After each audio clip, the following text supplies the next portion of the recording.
Okay, we got our head here. We let it set up and dry. So now we're going to sand it all down.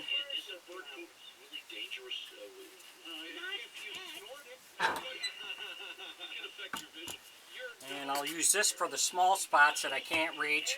Palm sander, hand sanding. You got to use all the tools to work on this.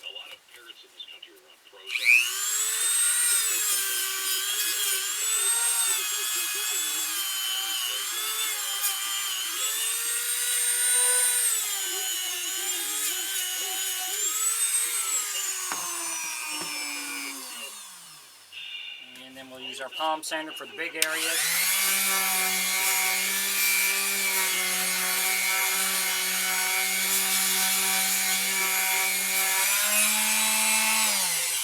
If you enjoy my videos, please like and subscribe on my YouTube page. I'd appreciate it. If you have any questions or comments, put it in my comment section. I'll get back with you. So we're going to go ahead and get this all sanded down, and then we'll see where we go from there. Thanks for watching.